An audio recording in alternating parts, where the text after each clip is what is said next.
The challenges of managing a multinational travel program vary. It could be looking for content, looking for service delivery, looking for a technology platform that suits your business. It's a long-standing issue that many companies have struggled with. However, there is a solution. Clarity Travel is at the forefront of a new approach that solves many of these issues. They've worked with World Travel and come up with a community approach. And today I'm going to talk to Pat, Jody, and Ewan from Clarity and One Global to talk about how they are addressing these challenges and others for their customers. I would like to welcome Pat, CEO of Clarity Travel, Jody, General Manager of One Global Community, and Ewan, the Head of Sales for Clarity. So thanks for joining us today.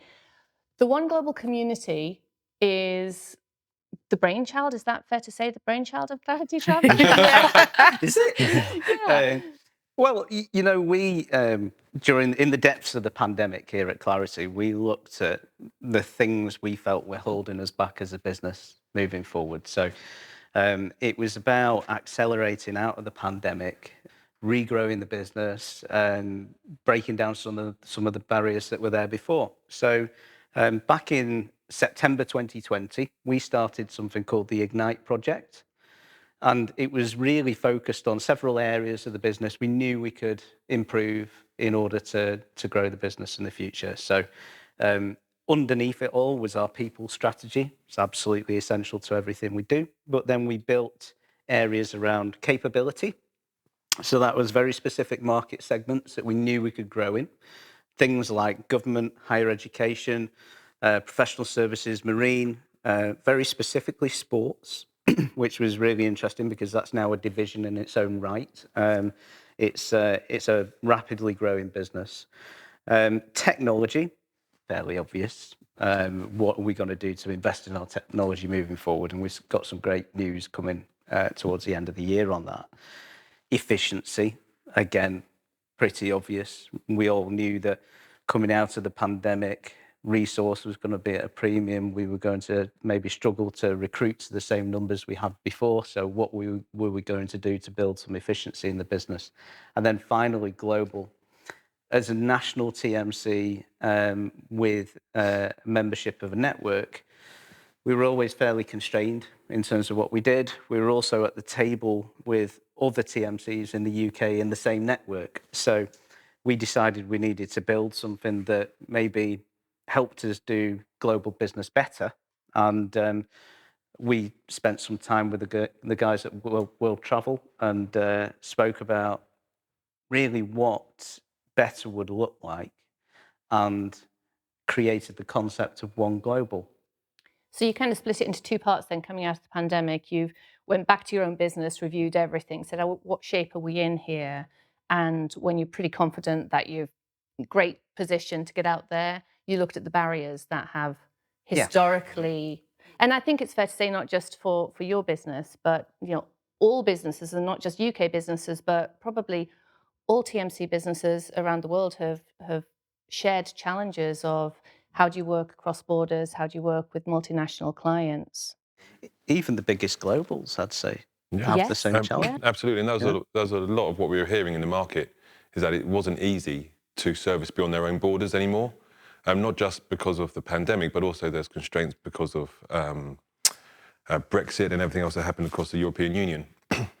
So some of the partners that we were speaking to, we recognised those challenges really early on, and we thought, actually, how can we work together to do something better for all of us?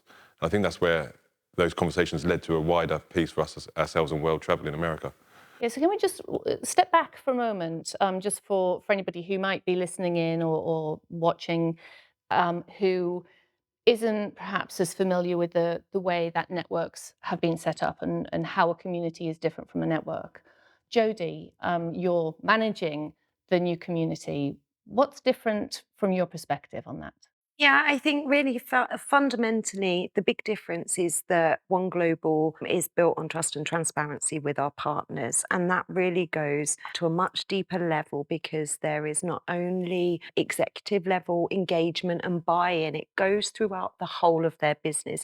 Everybody is invested throughout all of their functions. You've got that commitment, but you've also got that desire and appetite to work together for the greater good of their customers, their business, to help them grow and succeed in the future. So when everything we do is underpinned by trust and transparency, you just continue to grow and succeed together. So that is a huge difference.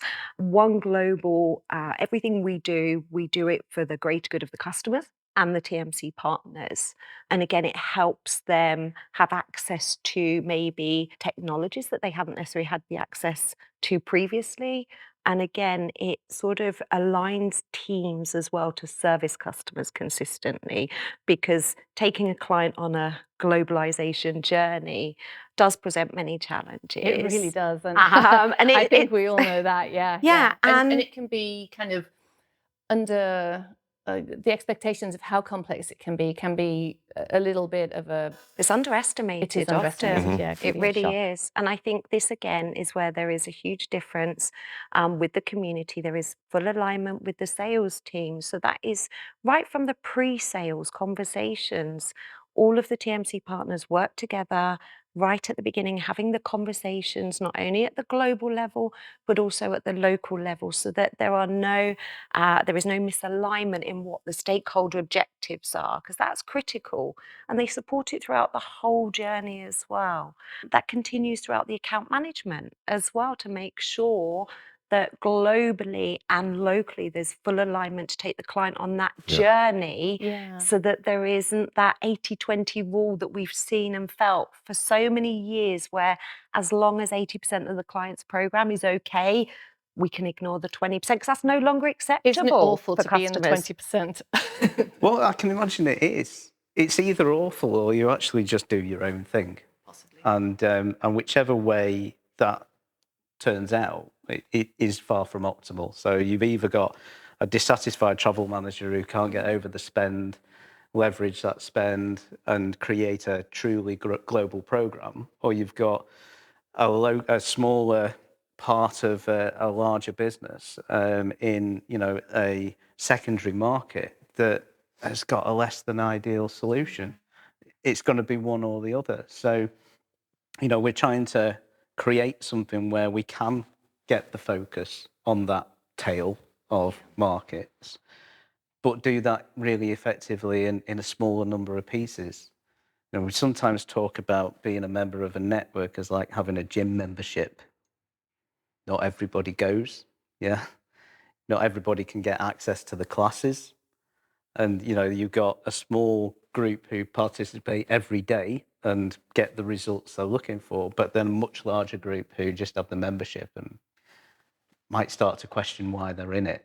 A really good analogy, one that resonates with me, Yeah. having had gym memberships in the past. Yeah. True. Same here. Yeah, exactly. So this is more.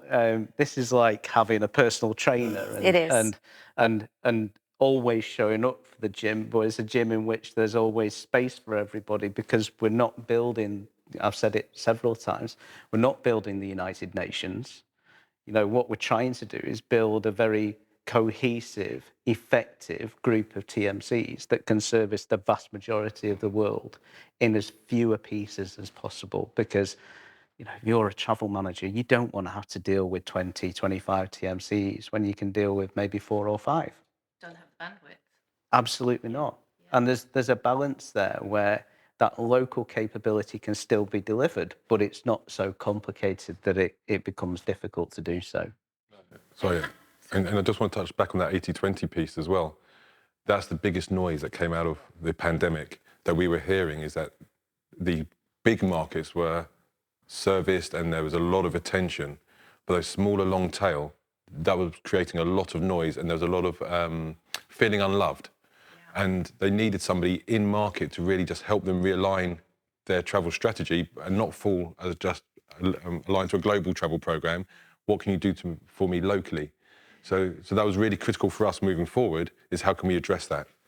It's an interesting point you make, because the local markets and local content is one of those things in our industry we've talked about. We have talked about for decades. It's always been there, but perhaps nothing has made us focus quite so much on it as the pandemic. Yeah. Because if it doesn't matter which market you were in, a large one or a small one, primary or secondary, depending on the program that you're managing, the rules are different in every market. Yeah. Right? Every, can I travel? Can I not? Do I need this test? Do I need something Yeah. else?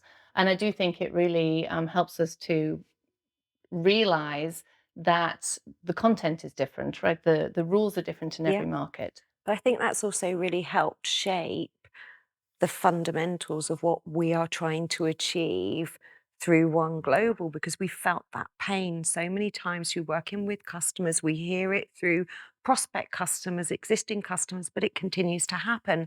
And whether that is on the account management side or sales side, it also happens on the technology side, because again, clients want that truly global solution, not just an online booking tool that's going to work in 80% of their countries, or a mobile application that will work in 6 out of 10 countries. They really do, and we've taken all of that on board and spent probably, I would say, the last 16 months really making sure that we have the correct solutions that have been thoroughly tested, implemented, truly robust, so we can confidently go to all of our customers and now say, you have a truly global solution. So I'd love to talk more about that, but before I do, and so that I keep myself, on the right track, I did want to go back to all of you, but probably Pat, if you would like to start. But when you were sure that you were going to move from a network into a new community, and you realized the opportunity that existed on doing things differently. Yeah. So not just doing the same old, not putting a plaster on, not renaming the same approach, but actually changing it. How did you find the other community members, and what were some of the challenges, and what are some of the things that in that journey have happened where you're like, that was it, that was the magic we were looking for, and months and a couple of years into this, we can see that we've got the right partners in place? Well, you start with your terminology. So right at the inception of the project, we're talking about what we want to create. We don't want to create Network 2.0. Yeah. And we dispensed with the word network.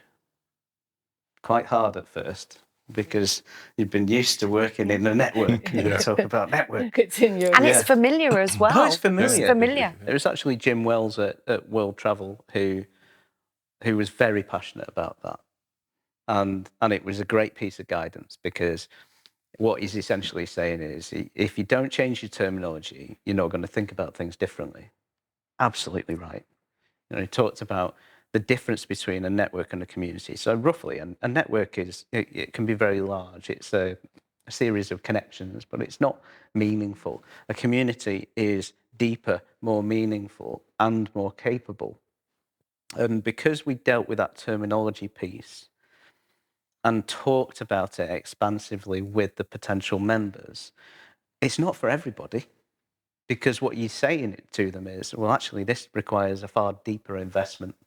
So and commitment. And commitment. And what resonates is then when you get everybody together, what we see now is genuine community, far deeper than anything we've had before in a network. There's a smaller group of TMCs, but we know each other in many different roles and functions, and we're building a really cohesive community off the back of it. Now, when we have the conversations, a lot of them said that. They said, I just feel I'm lost in the crowd a bit here. Yeah. They want their voice to be heard. Yeah, they want as their well. voice to be heard. There was a common kind of desire for technologies and aligning technologies, but also a really common desire for a very high bar. Yeah. Very high set of standards, because maybe some of them felt like in a network, standards weren't enforced. It was a bit flaky at times. the work wasn't done in advance to make sure everything works end to end. So I think finding like-minded TMCs was essential. Um, you don't you don't get in if you've not got the No. same mentality. Yeah, and I think during that sort of partner conversation piece, it became very apparent very early on those who really understood it and really bought into it, as opposed to those who just wanted to sit in the background and receive business and not really participate. Mm. And we were very clear that's not what we're looking for. So that helped us in those conversations very early on, that we want people to participate, who want to get involved, who want to lead a sales charge, but critically want to service the customers really well. If we didn't get that due diligence piece done correctly, then we could end up with people who weren't like-minded. So some markets took longer than others, but it was the right conversations to have all the Yeah. way And through. we've had some of those conversations, haven't we, where we've gone, this doesn't feel Yeah. right, Mm, and it's gone on no Yeah. further. And usually the initial impression mm, is right, isn't it? Yeah, is, yeah. it Yeah. is. Which is great. Now that's a different approach, It right? is. That's Mm. not just taking a membership. No. This is No. a totally radically different approach to joining together and building a community. I think as well, if you look at our partners in the community, there are long-standing relationships, Nicola, that go back many years as well. So there is a much deeper level of understanding from everybody on what Pat's trying to achieve with Clarity, what is World Travel trying to achieve for them. So a lot of that partnership had already been built for many, many years. So as we continue to grow the community, that will still be a very critical part of the partnerships that we enter into. Thanks for sharing that. I think a lot of times customers don't always get to hear the challenges that their TMC Mhm. partners have. And that's, I think, really important and Mhm. what many buyers want to know. They want to know, well, why did you do it? Yeah. Because it's not always about the customer, right? It's also about making Yeah. sure that your business is in the best shape so that you have got a really sustainable future. That Yeah. companies want to do business with companies who are going to be here for the long term. Now let's talk about the benefit for the customer. Yeah. So actually, Jodie, as you are responsible for pulling many parts of the community together, share with me some of the things that you love the most about what this does for the customers. Yeah, I think, first and foremost, we're very passionate about becoming an extension of the customer. That really is important. And whether that is from an account management perspective, because that really is critical that we are one team. We are there to take the customer on that journey. That's global account management, local account management. They need to work together cohesively. And I think that's been quite fragmented in the past because many people have been led to believe they have global account management with local in-market support, but it has been fragmented. There's been a disconnect in understanding what are the client's objectives and goals, how are we delivering against their KPIs. People work in silos. So I really feel this is now a true benefit that is an absolute for our customers. The technologies, there is an abundance out there that is very confusing at times. We know that when a new technology comes into the market, it may work in a dozen countries, but not necessarily all of the countries a client needs. So we've gone out again and done that deep due diligence to establish what technologies do clients need, what do they want, however, what actually truly works. And then when we've completed that analysis, we've then done all of the plumbing over the last 16 months to ensure it has been thoroughly tested and we can deliver on our promise. It's all underpinned by having central control. So one contract, so the travel buyer doesn't have to go locally to manage agreements, consistent service level. So there really is a huge amount of benefits, Nicola, that clients can take from partnering with Clarity and World Travel and our other partner TMCs. So it sounds like you've got some of the benefits that would exist within a global Yeah. TMC infrastructure, but the benefit of having the local service Yeah. delivery. Absolutely. I also think what we offer is that full global mindset, but with a lot more flexibility and agility.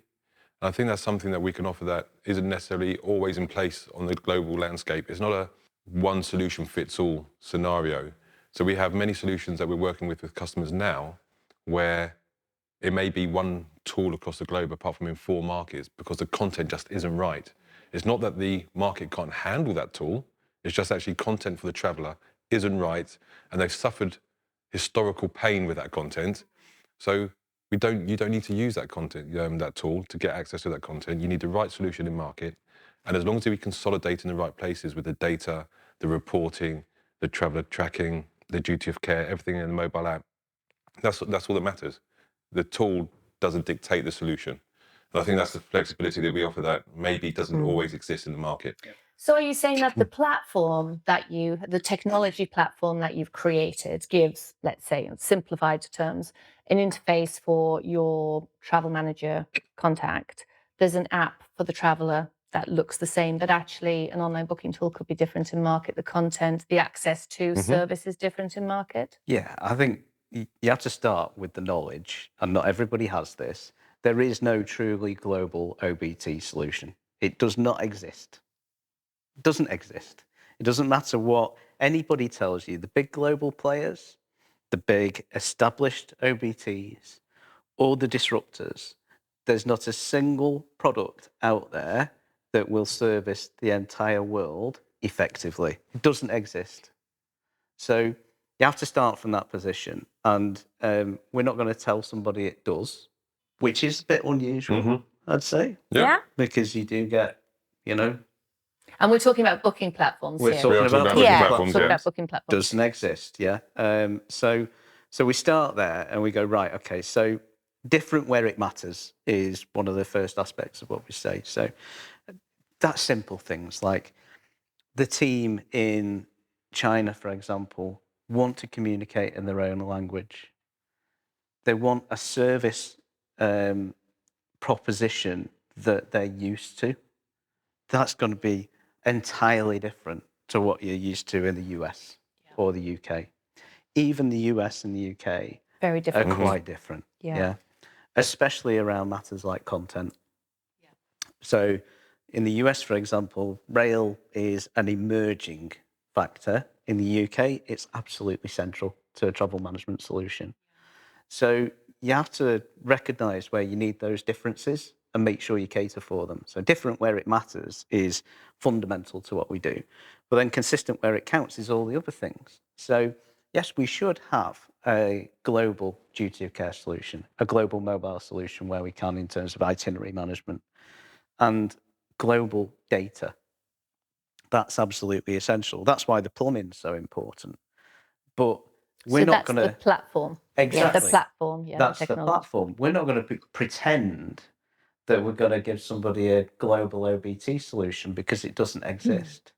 And in some cases, maybe to a less experienced travel manager, that's going to be a tough sell because there might be a queue of 5. Or maybe You it might would sell them be something the angels are singing cell to say, oh, are you telling me I can actually have a platform, I can get my data, I can manage compliance and, work towards my sustainability goals and keep people safe and sound and know where they are if I need to communicate with them.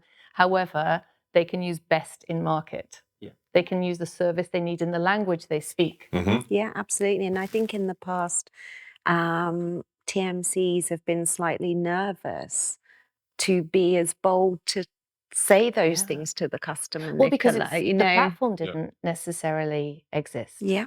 I mean, the recent white paper that we worked on, I did a lot of research in that paper, and there were 5 key trends that we identified.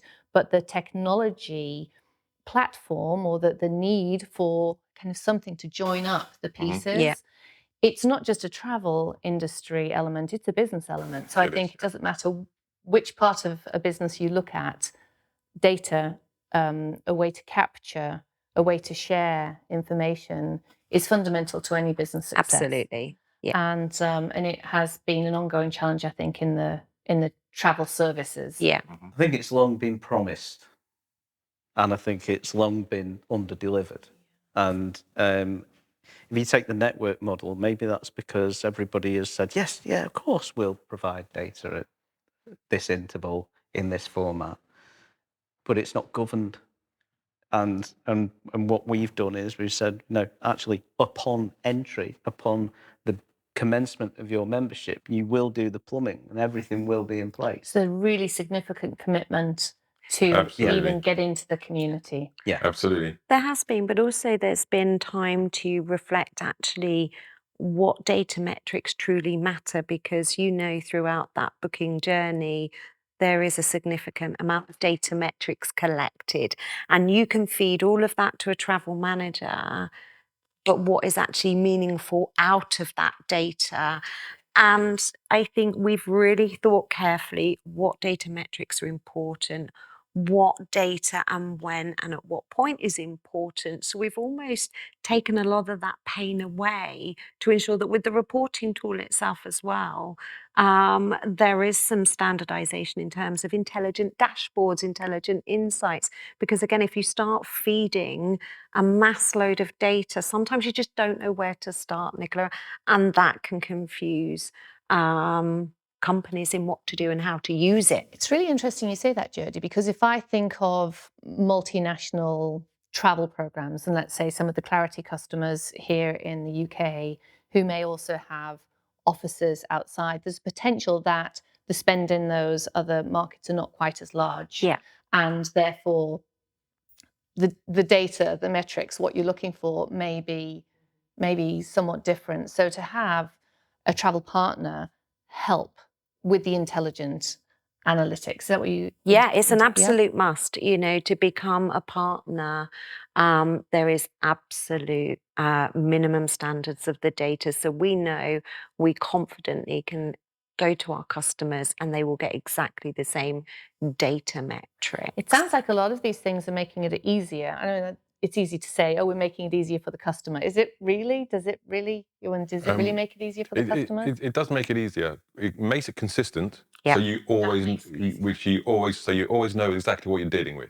Yeah. But it then makes it easier on a local level because the local stakeholder has access to that data Yeah. and can make informed decisions in their market leading up into the global strategy. And it also makes it easier on a global level because you've got a holistic view of everything, and that consistency feeds all of that. I think one area of real interest on the data set is sustainability, because every market is in a different place. Yeah. So sustainability in the UK, the information you're providing is now being acted upon. People are going, okay, I've got the information, so what? What am I going to do with it?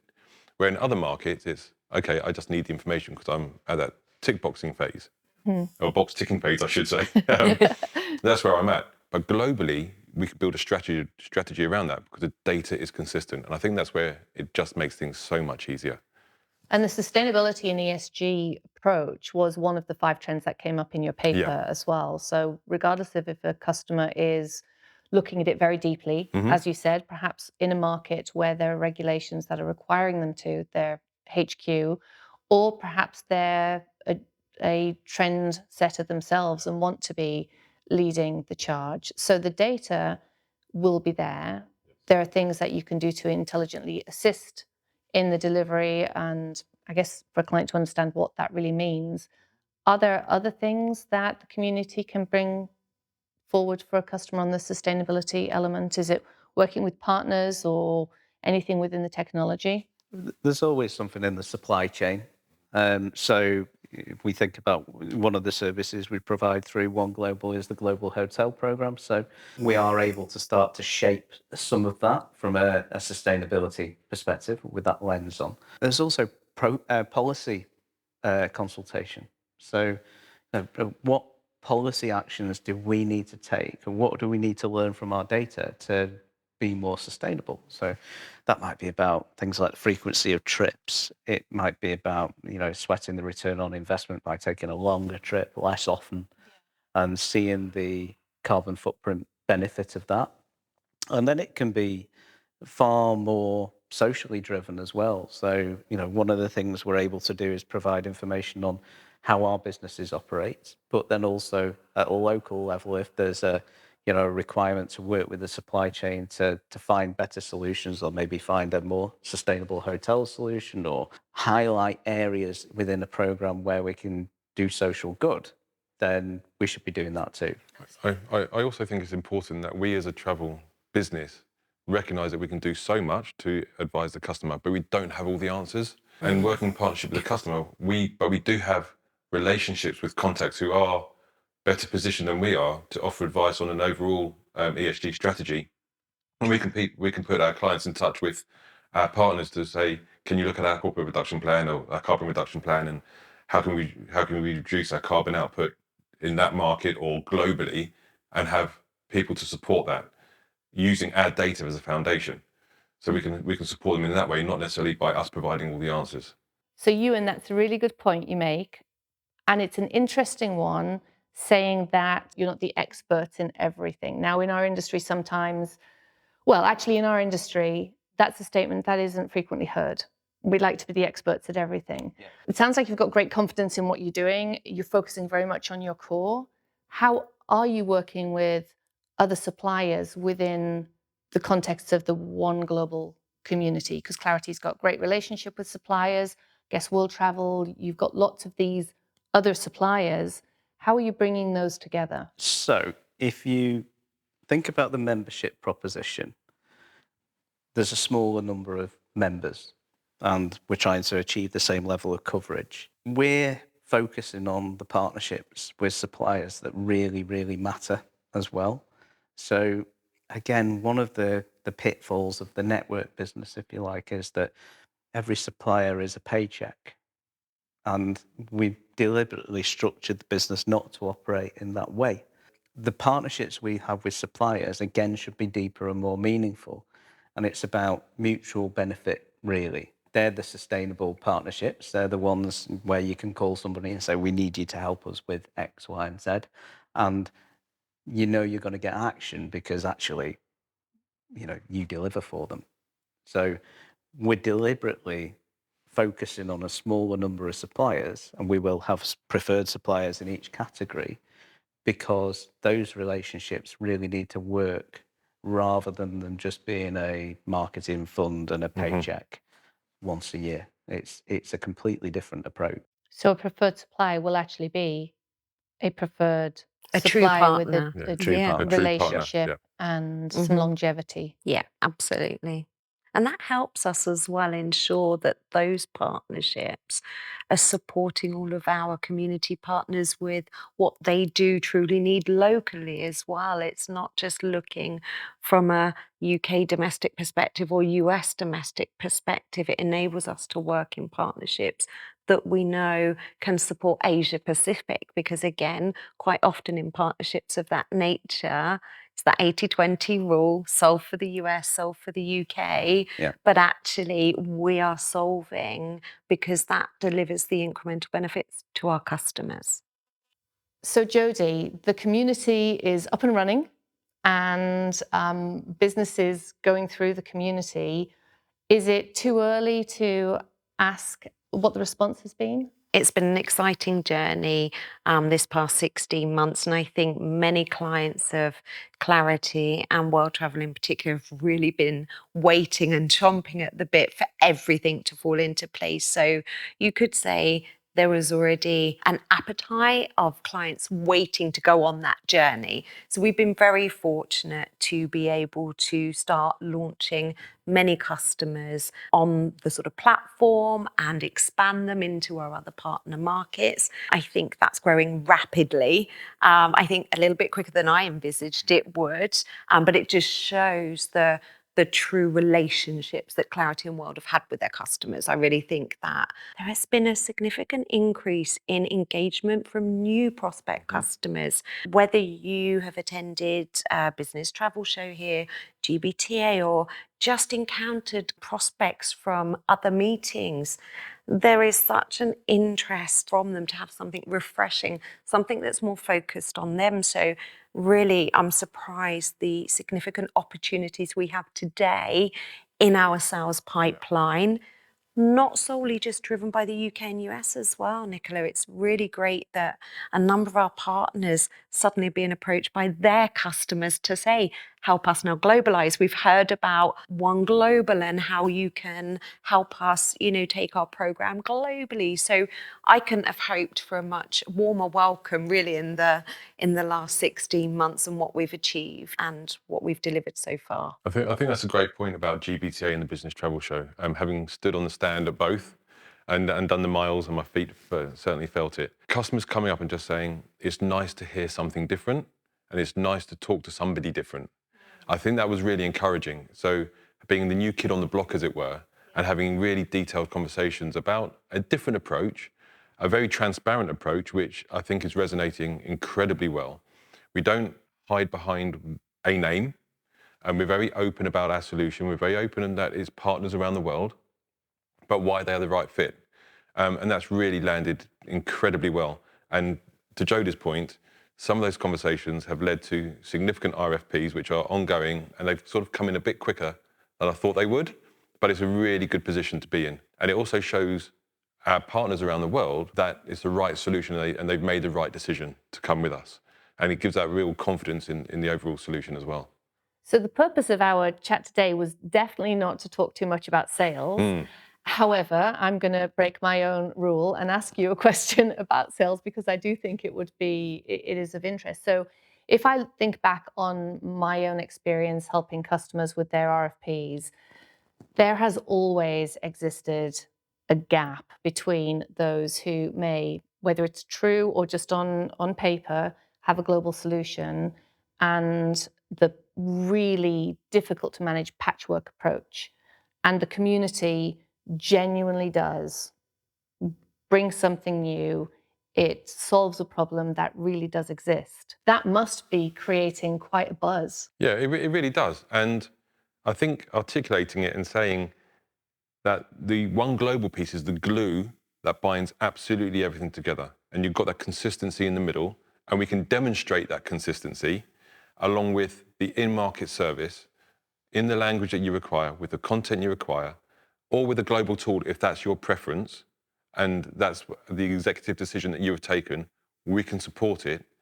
That is resonating really well. And there's, to give an example, there's a global RFP we're in the solution of right now, where it is one tool across the world, apart from in 2 markets that have been a real challenge for the customer. And we demonstrated how we can solve for that market whilst delivering all that consistency, all the service levels required, shared the SLA, shared the customer service stats from all of the partners around the world, which are consistent, because we are all getting feedback in the market about how they're managing the customer, how satisfied the customer is, times of response, times of email response. It's all there for the customer to see. And saying to the client, this is easy for you to handle, but critically in market, you'll have a point of support. You'll have a local account manager who's there to answer you when you need them to, rather than wait for the other side of the world to wake up. And that's where it really sings. Ewan was saying there's maybe a couple of markets in that example where they struggle and they need a local solution. We'll have the market expert in that conversation. Nobody's in the middle selling a global solution without consultation with the local markets. If somebody says, I've got a challenge in the Asia Pacific region, we'll have the right people on the call talking about that solution, probably taking it outside of that meeting and going and meeting the local teams and chatting through the solution and genuinely focusing on those challenges rather than just saying, this is the overall picture and don't worry, we'll solve that later. We have to solve those challenges up front to give the confidence that we can offer that solution. And what Pat's saying there is critical, because myself and my team, and they'd be the first to put their hands up to it, they can't talk confidently about every market and all the nuances and all the technicalities. So why should we talk about that? Bring the experts in to really help the customer understand the solution.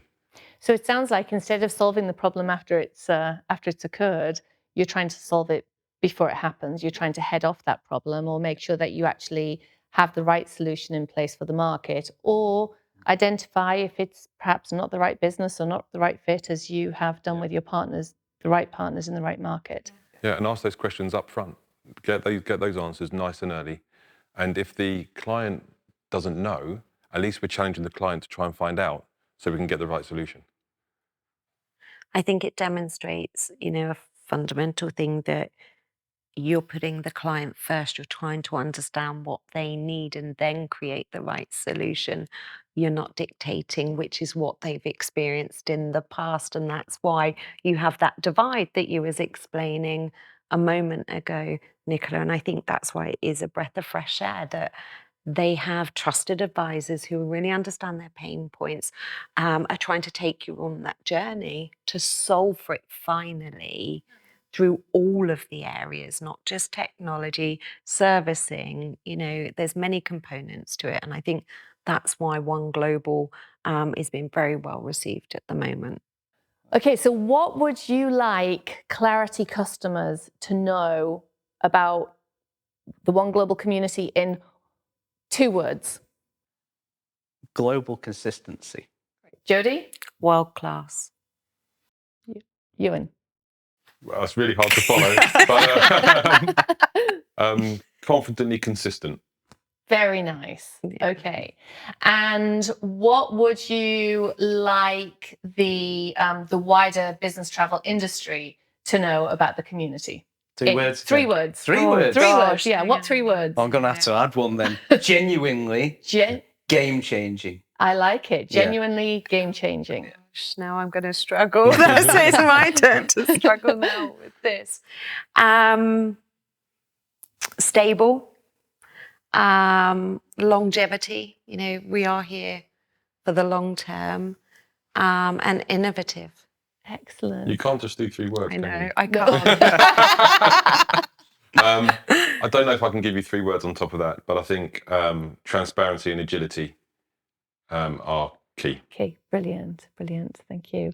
And if you could tell me what you hope your most challenging customer would say about this solution in 1 word. Or maybe 2, because game changing, actually. I would say game changing. So maybe I have to give you 2 words, in 2 words. The most challenging customer. Yeah, the most challenging customer. Your most challenging customer, your most difficult customer, you're the one who's always got an additional challenge for you. I guess it would be a step forward, wouldn't it? Yeah. Yes. I say step forward because it is. We're solving a challenge we've had. The most challenging customer is always going to highlight those challenges to us. So it's absolutely done with them in mind. Yeah. It sounds like it feels. No, it doesn't sound like it feels like it has been done with them in mind. And the other thing that, like, as I reflect on what I have learned about the community and how you have formed it and the work you've done post-pandemic, both on your own business and in creating the community, is it feels a little bit like you've done it behind the scenes, you've done all of the work, and now you're boom, out of the gate. And it is different, and it does provide a true solution. And this is a bit soft, but I think it puts a smile on my face. Yeah, and that resonates with me. I think all of us, because, as I say, we've all been within the industry for many years. We've felt the highs, the lows, understood the pain points, and the pandemic enabled Clarity and World to take that step back and then take a massive step forward and bring such a great solution and community to our customers. So it is exciting for everybody. It is, and I think on all levels, from our partners to our clients, everything we're trying to do is create a true partnership. And I think that for me, that sums up what we're trying to achieve here. Yeah. Well, we've got our One Global conference coming up soon, and we are definitely looking forward to seeing each other. I don't think you can say that about every conference. So it's like friends and family coming together as opposed to business acquaintances, contacts. It's a different feeling to it, isn't it? It's or must attend just to be there. Everyone wants we're to. looking forward to seeing each other, hearing about them and their families and their businesses, and that for me really represents what we created. As I wrap up, and thank you for your time and for talking so candidly to me today about this topic, I also want to reflect on the fact that actually all of us are smiling. Even the topic, you know, we started off a little bit tense, a little bit nervous, as we always would, getting on camera and chatting about something. But the care and the passion and the enthusiasm is really clear, and it's great to see. I mean, it's just great to see. So I would like to thank you, Pat, Jodie, and Thank Ewan, you. for your Thank you. time today, and thank you for tuning in.